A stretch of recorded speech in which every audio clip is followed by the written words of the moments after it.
Top stories now. For some reaction to Sandile Mantsoe's sentence, I'm joined by Mbuyiselo Botha from the Commission for Gender Equality. Mbuyiselo, thank you so much for coming through. So, effective 32 years for Sandile Mantsoe, after the judge extensively lashed out at him and basically wanted to saying that he wants to send a sign and a message to others out there not to do this. Do you believe the sentence is adequate as the Commission? Well, I think the sentence will go a long way to assist. It would not be sufficient because we would have thought a harsher one, life sentence. But that's in an ideal world. But also the law does not work that way. But to assist, what is also important is to congratulate what police did, what NPA did, justice. This was swift. You and I know that more often than not, the old adage that justice denied, justice delayed is justice denied.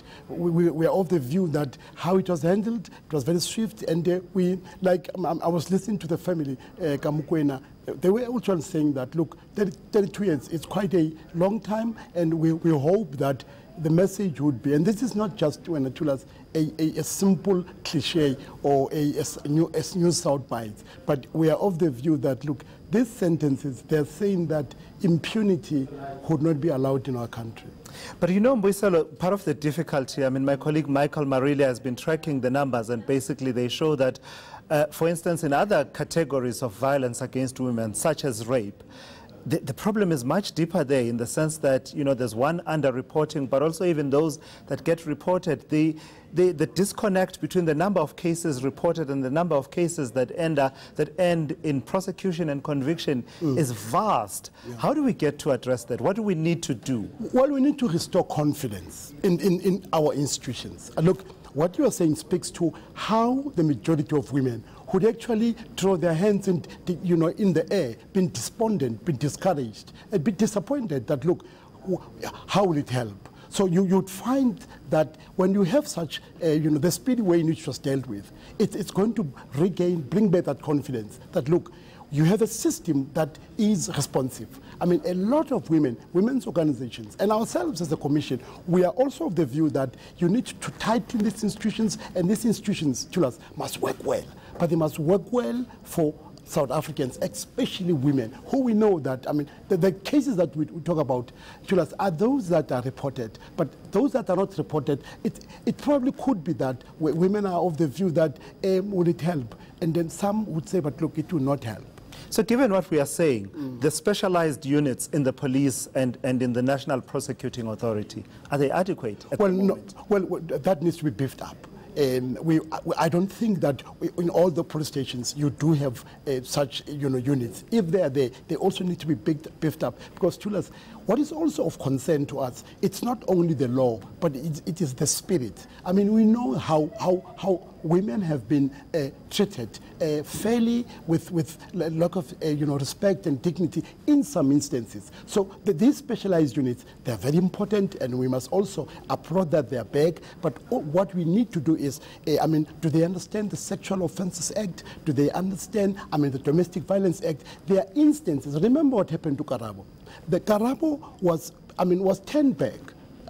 There are instances where policemen and women who do that which they are not necessarily employed for. They would tell, the survivors that, look, go back and sort it out. So you would need to beef them up, you need to bolster them, but you also need to educate them. And part of our work as a commission in the 9 provinces is to ensure that our services are available, are free of charge, so that to us, you do not, these gaps, we close them, we tighten them, so that the abusers or someone who's a perpetrator would know that, you see, these institutions, they are well coordinated and they work well, that the left-hand arm knows what the right-hand arm does. Sure, and while we were watching the final stages of the Sandile Mantsoe case, another appalling case that we are seeing in KwaZulu-Natal, the Mangosuthu University of Technology student that was killed there.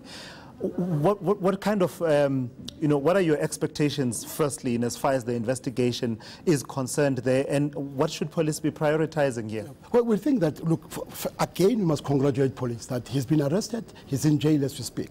But also our expectation would be that the same way that has happened in the Galabo matter, that, I mean, the investigations are thorough, that, you know, the DNA, all of those things, what he has confessed, but you need more so that the case gets tightened and so that the prosecution would not, you know, found wanting, so that the case is not thrown out of court.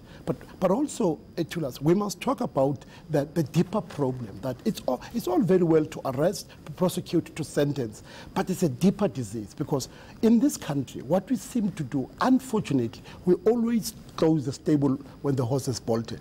I mean, I have said, and we have said, and we will continue to say, how do we imagine a 23-year-old boy who would not want to be, I mean, when someone says, look, I think so far, not further, I don't want you anymore.